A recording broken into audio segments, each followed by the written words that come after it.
Dwi'n mynd eto Brian.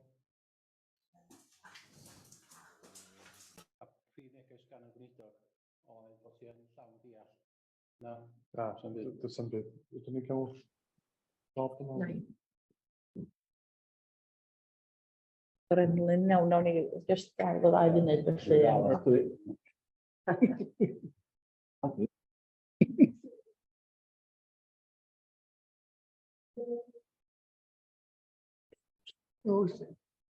It's right. Let's get right. So the people Ghosts in this place. Huh?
Hello, Brian, can you hear me?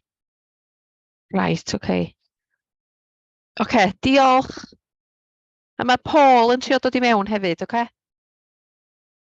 Okay, diolch ti. Ta.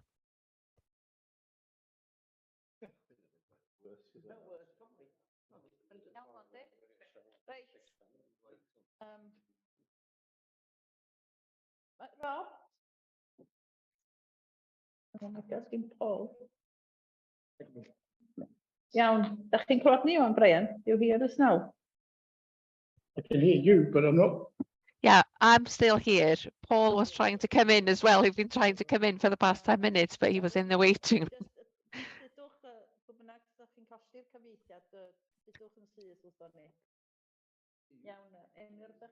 If you lose translation, just let us know. I was just going to explain what came out of the meeting with the minister. He was fully aware of the financial challenge ahead of us.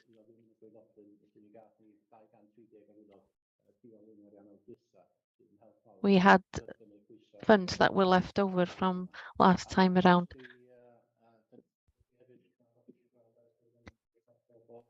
Oh my God.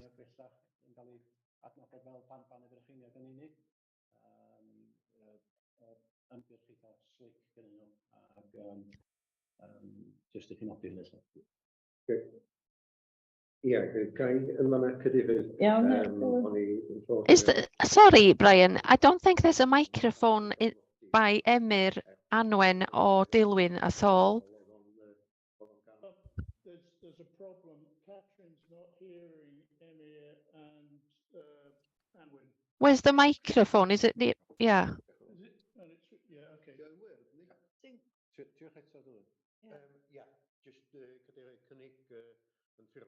I'm just going to propose formally that it's noted that the Banau Brycheiniog has followed the good practice of Parc Eryri, and it's important that this is noted for future generations. I'm sure that everybody agrees with what Dilwyn has said, and we will note it. Thank you very much. I just wanted to come in there. I'm glad that Bana Brycheiniog has followed Eryri's example, and hopefully Penfro will as well have started the roller coaster going. Thank you. I don't think that Pembrokeshire will be following suit according to what we've understood up to now. Is anybody going to declare an interest on anything that's on the agenda today? John, your hand is still up. If you can remove your hand. Thank you. Moving on to item 5, minutes.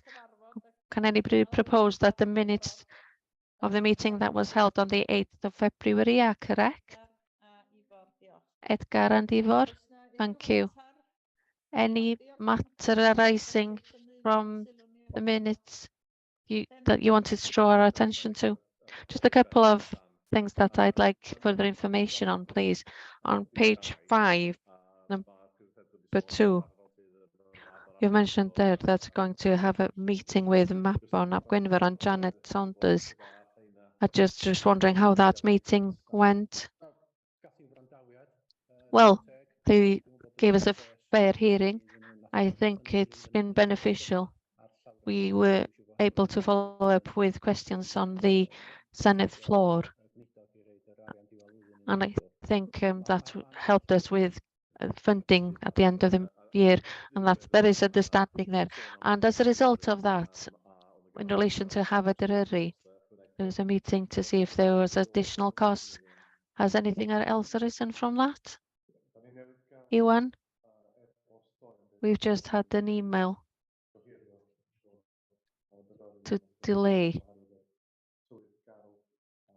because of the bad weather. And there was an issue with access to the site as well. Any other comments from anybody? Any matters arising before we move on? Okay, we'll move on to item 7, the action sheets. Iwan? Can we move the mic back to Iwan, please? I don't think there's enough mics in the room today. There'll be a mic near to you, and she can't.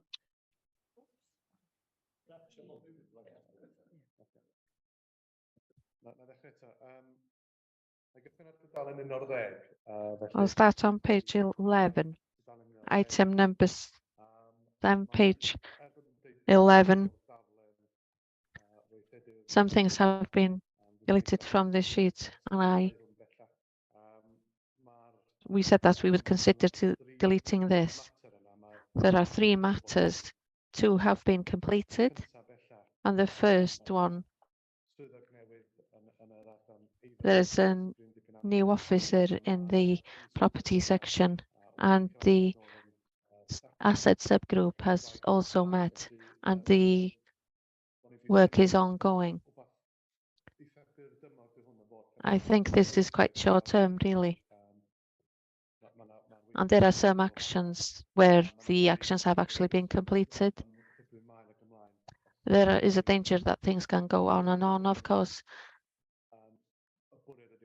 I think the intention really is that we get a report to say that work is ongoing. There's work for the asset subgroup to report back.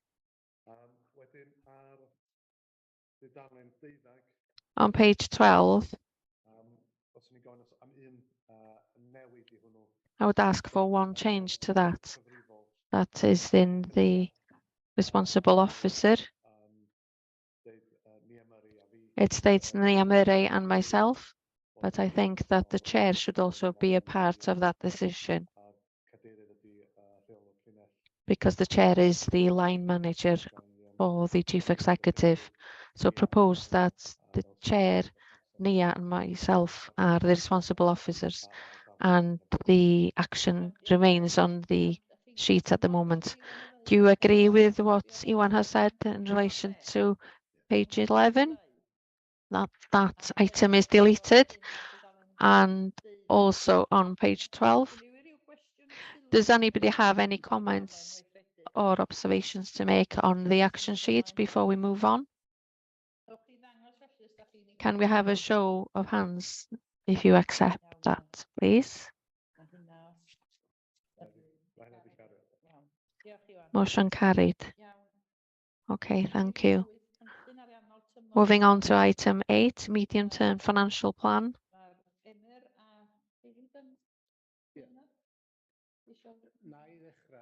Emyr and David is also on Zoom as well.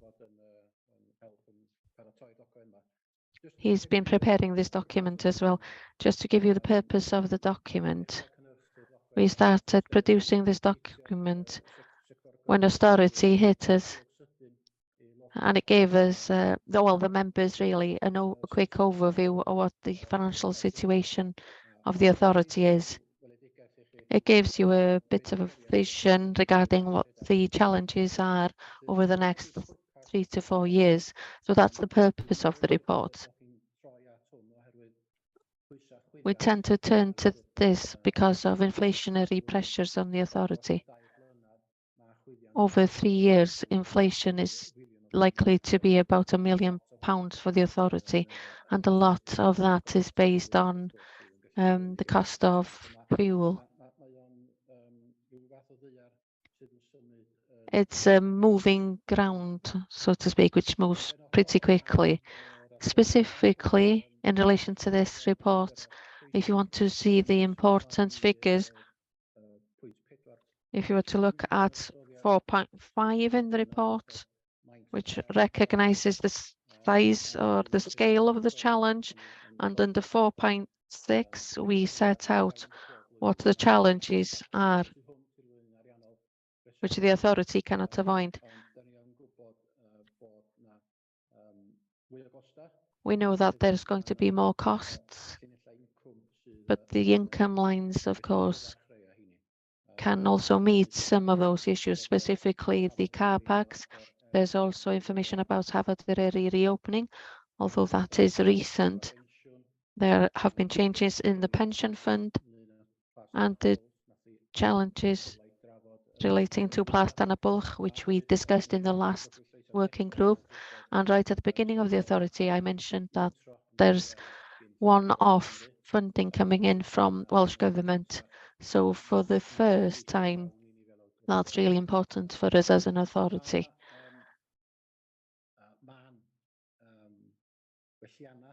There are some minor improvements that have to be made to the figures because it's a live problem, but over to David or David, really, before we open it up to the floor. I'll say a few words, if I may, Chair. Like Emyr said, this is a live document, so to speak. It doesn't stand still very long. Something else hits usually, and it's difficult enough to try and get the annual budget in place rather than, well, never mind thinking about 4 years into the future. The factors, well, when you look at it, there aren't many positives. When you look at the picture, there are quite a few swings and roundabouts involved.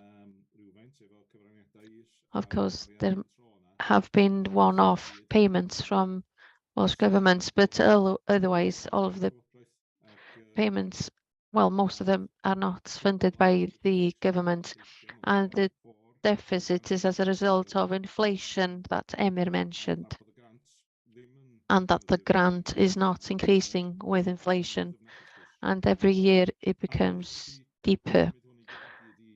It's difficult to crystallize all of this to a far-reaching figure in the future, and the best that we can do is to present these to you. There isn't any perfect answers. All we can do is try to forecast for the future. They're an estimate. They are becoming more guesstimates, to be honest. We don't even know what the salary settlement will be for the year that's starting this April. We have 1% in for it. More than likely it'll be more than that, and that will add to our deficit. we're okay for now because we have reserves and we can cope with the situation this year. And with regard to planning this year, we'll have to plan what we're going to do for the further future. There aren't any actions as such, just that you adopt it. We need to scan for the future and share our findings with you and note this as we move forward. And we'll come back to you with the financial situation on a regular basis. Thanks. Do you have anything to add? No, I'll open it up to the floor then if anybody has any comments or questions that they'd like to ask. Brian? I have one's really an observation and the other is a bit of a question. One is you've got the figures set out for 5 years for Snowdonia. Do we have any feel how the percentage effect is for the other Welsh national parks? And the second point is brought up under 5.3 and in the second paragraph on page 18 in doing this question of the additional pressures of the sort of one-off grant funding applications and so on. I want to know to what extent we build into those project bids the cost of preparation of those bids. In other words, in the way that we present the costs, we may not actually specify it, but do we actually have an idea in our own mind what it's costing to do that in terms of days of time and what the cost is of that? And therefore that's put into the cost of what it is to deliver the project. And in relation to that, do we have a set of criteria against which we measure whether we bid or not?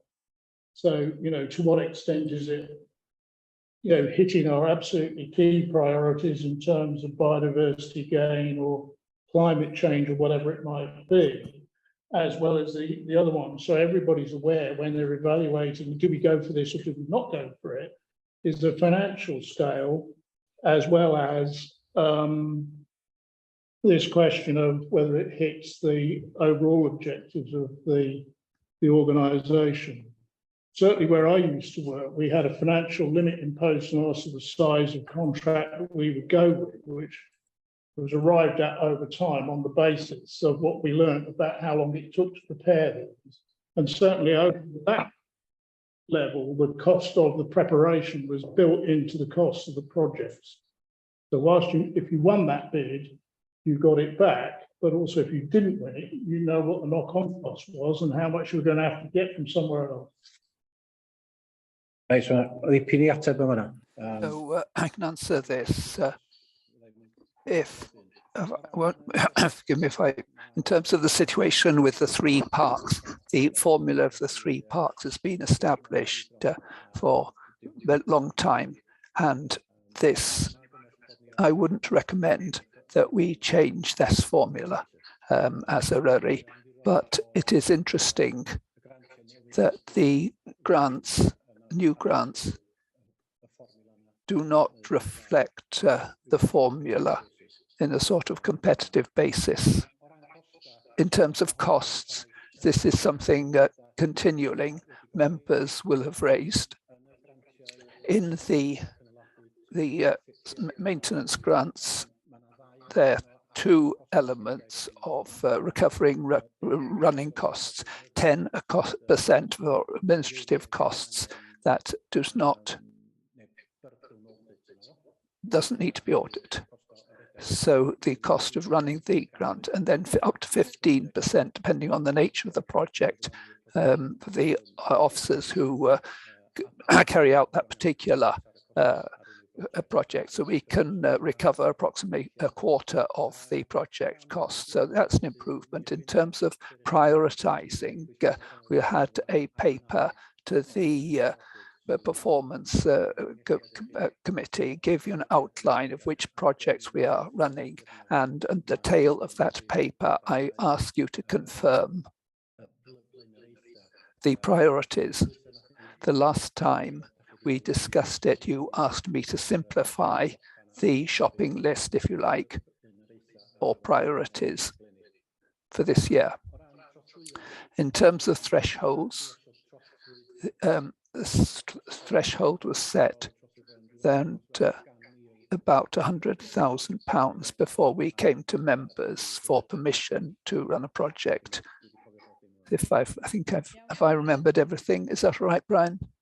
I was thinking more at a lower level. In other words, you know, do we bother to bid for grants of £50,000 or whatever it might be? Should we have a lower cut-off that it's just not worth our while going for? And I don't know whether that's been set or not. Maybe I've forgotten. Yeah. We may have discussed it, but I don't know. Mae y trosglwysio yn un... The lower threshold.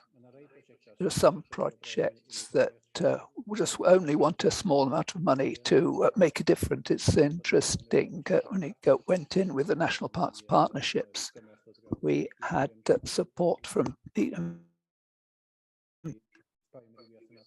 for biodiversity in Llyn Tegid. You could argument that this was too low threshold, but we, as a family of national parks, we are building relationships with private sectors. So we trust the sector with these thresholds. All right. I just think it's worth reflecting on that if pressure increases, because I found my own experience, it's easy to talk ourselves into doing something without realising what the cost in time, the opportunity cost, if you like, in terms of what that member of staff might be doing elsewhere. So we just need to be alert to it. In terms of process, the process has come, every project's come through the management team. The management team makes an assessment, and we have turned down some projects for exactly the reasons that you've just described. Is that okay? Well, it's touched on what I want to say.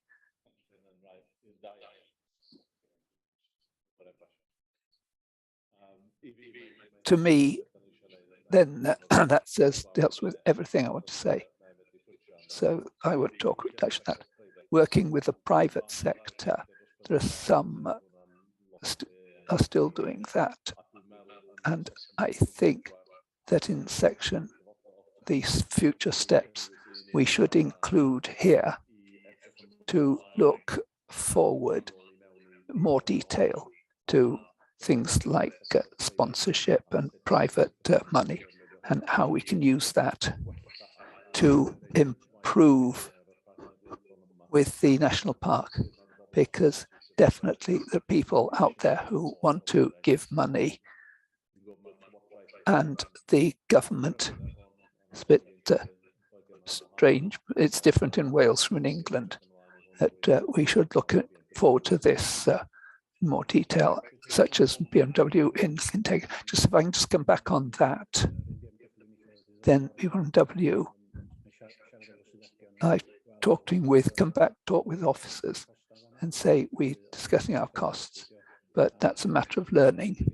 And there's an audit into the income of the 3 parks coming out from Audit Wales soon.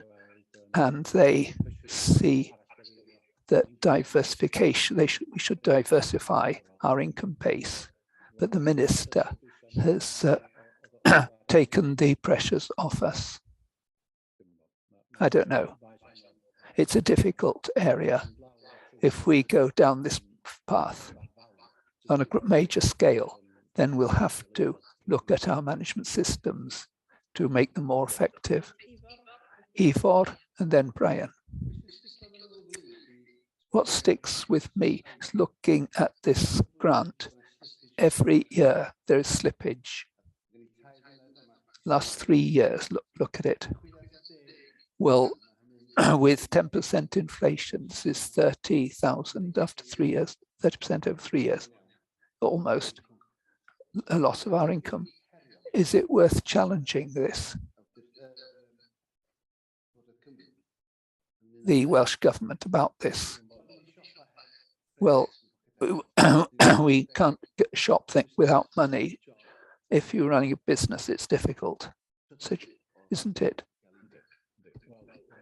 Well, perhaps David Edwards can come in more strongly on this.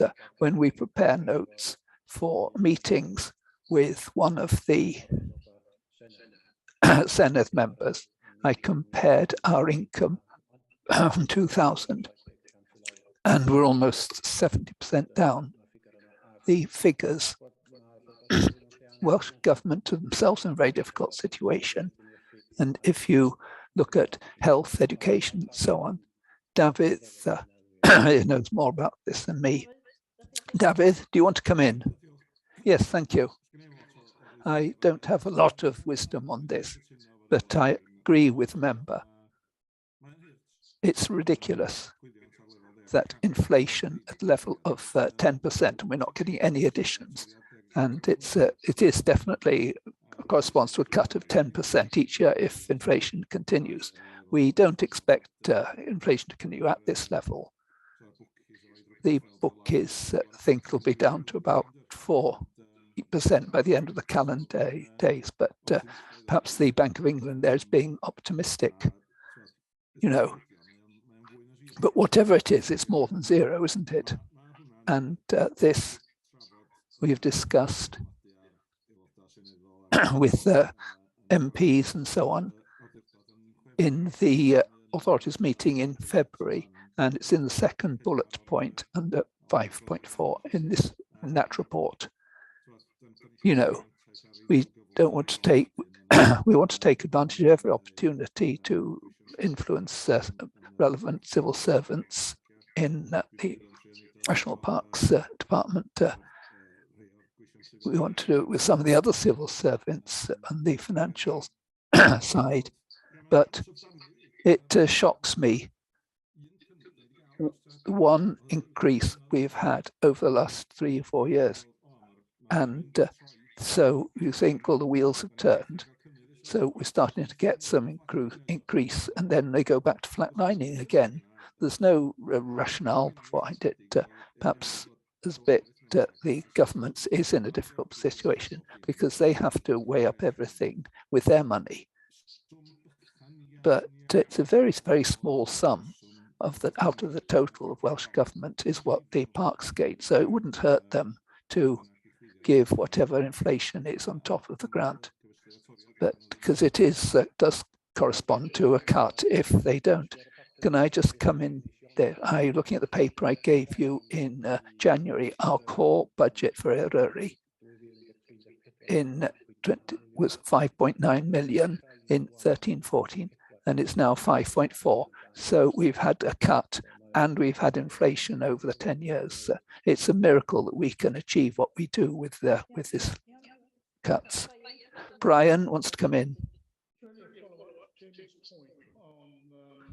Other sources of funding, and a question whether we considered and discounted or not considered recently the pros and cons of using an associated trust that also has our name. I noticed a number of the national parks elsewhere in the country do effectively have a charitable organisation or trust running outside. I remember when we went to the Yorkshire Dales, a lot of the projects they had there were run through the trust rather than through the main body of the organisation. And I know elsewhere there are such offset bodies which can avoid some of the arcane systems of government accounting without, while still being legal and all the rest of it, but they can operate in a different way and perhaps be slightly more fleet of foot. Have we considered that in the past and discounted it? Or is it something that's worth finding out more about whether there's any advantage to us in the longer term of going that route where it may be easier rather than with the authority itself. Nath i sefydlu elusen. We did establish a charity 15 to 20 years ago, jointly with the Snowdonia Society, and after 3 years of trying, but that failed. The charity was dissolved. That's why we took a decision about 4 years ago to join jointly with other parks. And there are 8 parks now, part of the National Park Foundation, and I'm a trustee of that. So money has started to come into that. It varies very much between the different parks, and I think it reflects too the socio-economic status of the specific parks. Like it or not, this part of the world has not a lot of rich people and number in need. The one that you mentioned, Yorkshire Dales, was very successful, but I'm also aware that there's quite a lot of tension between the authority and the trust. The trust is getting to be more powerful than the authority, so we need to be careful about how we move forward with that. That certainly I'd be willing to look at it again, but personally, I will wait to see what's coming out of the National Park Foundation and in terms of how they can get money from big companies, and big money is coming into that. Dalith, I want to ask a few more points that David raised about the meeting with ministers, and there's been collaboration. There is collaboration, it says. I just want a bit of an idea what this means. Is there a continuous program of meetings to keep in touch with ministers, or is it just we go when we want money and discuss the impact of our projects and so on? And does this happen separately? Is there all the parks act and go to the ministers? Because I know from experience that ministers like to hear one voice over the whole of Wales, and the statutory voice is influential. The minister has written to us and says that she wants to see us this summer, so we can discuss 2 or 3 projects for her to see, and also a project. We've invited one of the other ministers to see that. In terms of one voice, we have formed, and we had a meeting yesterday with Natural Resources Wales and Welsh Government, and we discussed finance there. We explained how we made a difference by using a Dark Skies project, and they really enjoyed that. And as it happens, I am the chair, so yes, I am doing the door knocking. And as you say, the Welsh Government does like to see some sort of joint effort across several areas, and which can put a proposal to the minister at that level. So does anybody else have a question, Ewan, or just a general question? When you're talking about money, what are the problems with, well, I welcome it. Very often when companies want to give money, invest in something like this, it means advertising, doesn't it? So that's why is this something that's going to create problems in terms of the composition, the constitution of the parks and that sort of thing? It's a problem in terms of that the private companies want value for money, and their PR needs are quite high, and the officers who do the work aren't really experts on PR. So tension sometimes arises there. Another risk of working with the private sector is the authorities' image and greenwashing and so on. So the National Park Partnerships have adopted an ethical policy before starting to negotiating this work. It's not without problems. All right. Anybody else have any question or comment before we go to the recommendations? So you can see the recommendations 2.1 and 2.2 to note the issues outlined in the MTFP and comment on them. That's been done. And then to adopt the medium-term financial plan as a working document. Does anybody propose that we accept these two recommendations? Yes. Seconder, thank you. Will you show in the usual way if everybody agrees? Fine. So that's been passed. Thank you very much. Fine. Number 9 is to appoint a Section 151 officer. Emyr again. No.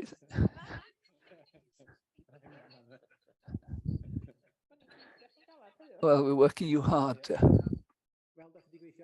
As you've worked out, Owen is retiring in the summer, and the meeting in June will be David's last meeting, so we'll say, so by law, we have to have a relevant officer qualified to do this work that David's been doing. So I have set out in the paper what the statutory requirements are, and it's a responsibility of the authority to appoint a relevant officer, and it's an officer. There are different options to do this. We could recruit somebody specifically to do this work, or we could have someone from another park, or to continue with the arrangements we have with Gwynedd Council.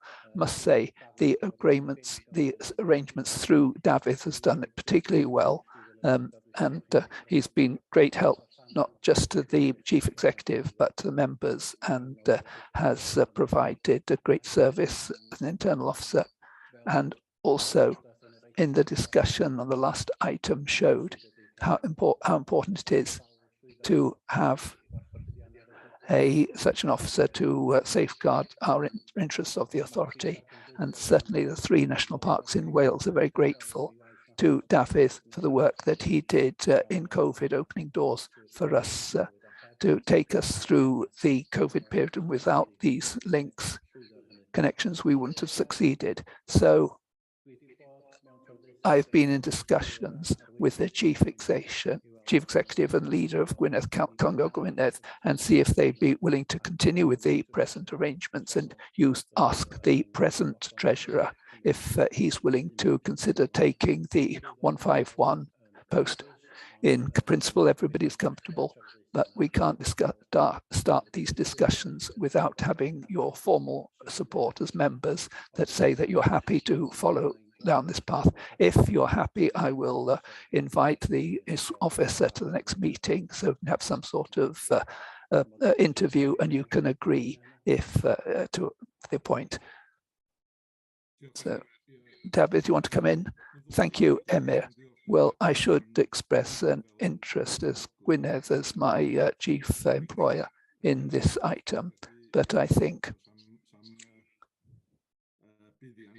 that there's no personal benefit to, because I'm stepping down. So I think it's fine for me to remain in this discussion. It has worked well. And as Emyr says, under the item previously, access to civil servants when there's a crisis like COVID or something happens. I was on a small working group of officers and kept the voice of the park in these discussions with people in Cardiff, And the danger is without that connections, perhaps the park would have been forgotten. So developments, technical and professional developments take place, and you get the same experience in the council as with the park authority in terms of professional developments there. And so there are some advantages of that relationship. And practically, as you see David sitting there today, is being brokered through Sian, and Gwynedd helps out with the work because of the fact that I'm sitting here more than anything else. So the partnership has worked well. I would advise you to go forward on the same pattern, and you need to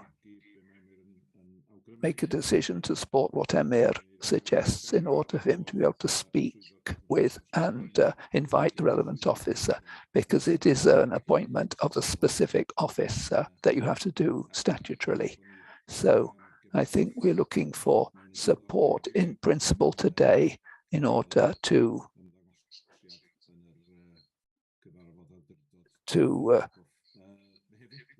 ask him to come into the June meeting of the authority. Thank you, David. Edgar, do you want to come in? So if it's not broken, why repair it? Has anybody any other comment about the recommendations? So you can see the recommendations. We've had a proposal that we accept them, to request that officers hold further discussions with Gwynedd Council regarding the provision of a 151 officer to serve the authority, and also, if the arrangements confirmed, to invite the relevant officer to a meeting of the authority in order to consider formal appointment. Edgar has proposed the recommendations. Everybody show in the normal way you agree with this. That's been carried. Thank you. Thank you very much. Fine. So we'll move on. I am in a conference, and if you're willing, I'll leave you now and to go back for the conference for the rest of the morning. Ryan, thank you, David. David, see you next month. Thank you very much. Thank you. Fine. We'll go on to number 10. Report of the interview panel for independent members of the Standards Committee, and I'll ask Yuan to report on this item, please. Thank you very much.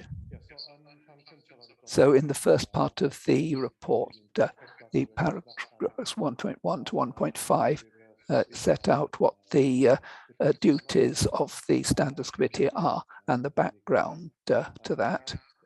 And our chair resigned because they had taken a job and so was no longer qualified to remain as part of the Standards Committee. So we set up an interview panel, and as a result, we had a number of applications, in fact,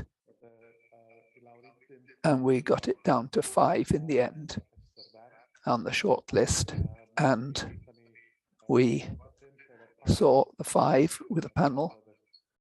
The panel was Councillor Anwen Hughes, Councillor Edgar Wyn-Owen, and me, and Mr. Aled Williams as a lay member. And in fact, we were unanimous on the successful candidate, Mr. Mark Jones, as is noted in paragraph 2.3, a bit of his story. Mr. Mark Jones, and he will join the Standards Committee, which has 6 members, and the balance will be 3 independent members and 3 members of this authority. So a fairly small group will be the Standards Committee, but they do important work. And the recommendation of this, that the authority appoints Mr. Mark Jones to be an independent member of the Standards Committee for a term of 5 years. and this will be implemented immediately because the Standards Committee will be meeting on Friday, and he'll be part of that meeting. Fine, thank you, Johan. Before I come to the recommendation, does anybody have any question or comment they want to make on this matter? Fine. So somebody proposes the recommendation that the authority appoints Mr. Mark Jones to be an independent member of the Standards Committee for a term of 5 years. If somebody proposes that, thank you, Brian, only on seconding. So in the normal way, can you all show that you agree? Thank you. That's been carried, hasn't it? Thank you very much. Next item, number 11, is the annual report of the Independent Remuneration Panel for Wales. Johan again, thank you. So a comparatively short report. I presented this to the authority, and at that time, the draft report, so it was a full, and now I can confirm there are no changes since then to the recommendations in the draft report. And so there's a certain amount of resource implications, but because of the increase in the LUF allowances, but they're not huge. So a simple recommendation is to note the content of the report. Thank you, Johan. Does anyone have any comments? Does anyone want to propose a seconder? So does everybody agree in the normal way? Thank you, that's been carried. Number 12. So National Parks Wales Members Seminar 2023. There's a report from the manager of the partnership. So Emma, you're taking this? Yes, this is just a short report. The chair said at the start of the meeting about this, and it's important just to remind you that it's part of a development, your development as members, and there's a major expectation of the recommendations. Well, fine, Edgar. And when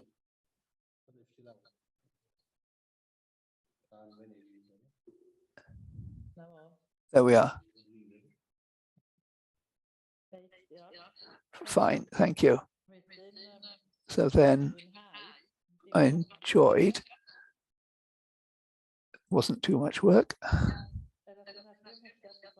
So the recommendation is that we note the contents of the member seminar and we members confirm attendance or not with the members services officer as soon as possible. Does anyone propose the recommendations? Fine, everybody agrees, don't they?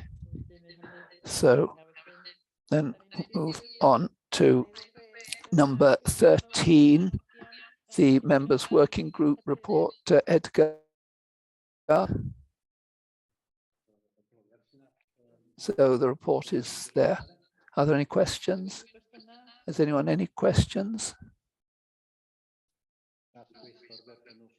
So the working group accepted this last week. Fine, thank you. So item 14, Europark Conference, the 3rd to the 6th of October 2023, the Chief Executive who is presenting this report. Yes, as usual, if you want representation here this year, it's in the Netherlands at Pijberton, and a lot of people, and it's very close to our work. Unfortunately, I can't go. I haven't been able to go for 5 or 6 years. I'm sure Brian and Tim went last year and had a very good report of the value of this conference to our work. So I would recommend very strongly that you do send representation, and it's your decision.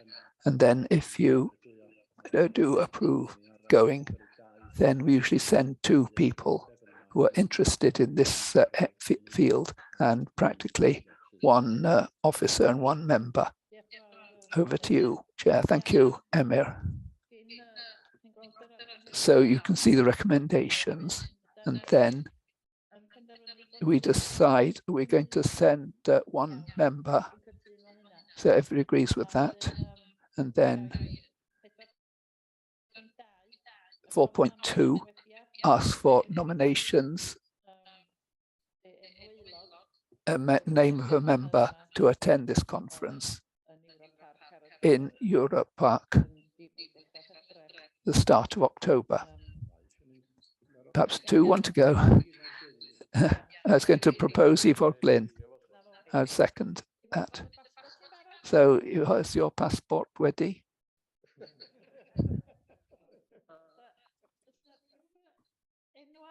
Is there any other name? Fine, Ivor, to go. So I'm sure there'll be a member of staff will be chosen too. So in case Ivor can't go in the end, can we have a second reserve? I don't think we have.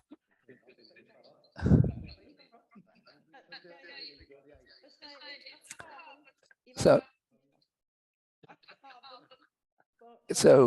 in case Ivor can't go, is there somebody who wants to be a reserve name?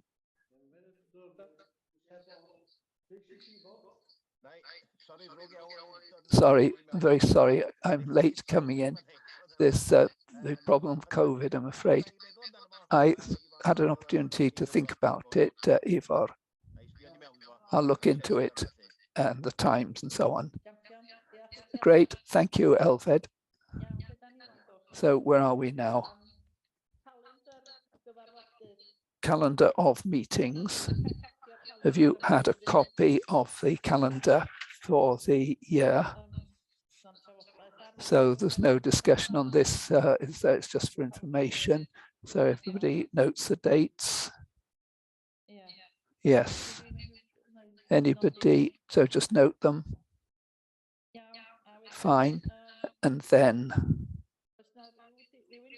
has anyone been to any meetings of other organizations? Anyone have anything to report back to us on these oral reports? Nobody has. Fine. So go on to the last item. Elfed, you presenting the minutes of the Performance and Resources Committee on the 30th of November last year. Yes, I've had them. So yes, everyone's had a look at them. And if anyone has any question to ask on them. No, everyone's happy. Fine. Right. So unless there's anything else, I'll bring the meeting of the authority to an end. And it's been a short meeting today. And there's another meeting.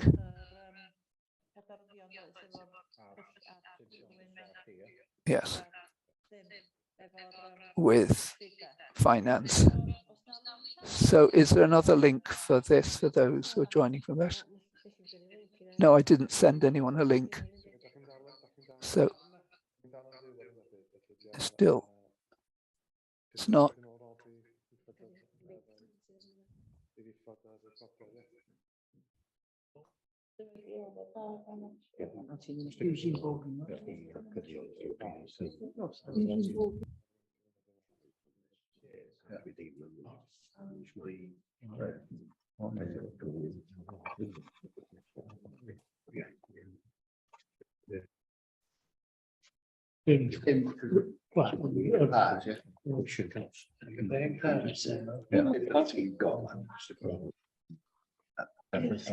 Quindi in I can't remember. There's a very good video on the Europol website. Prioriteten in Nijmegen is Sort of sales video by the chair of up there. Yeah.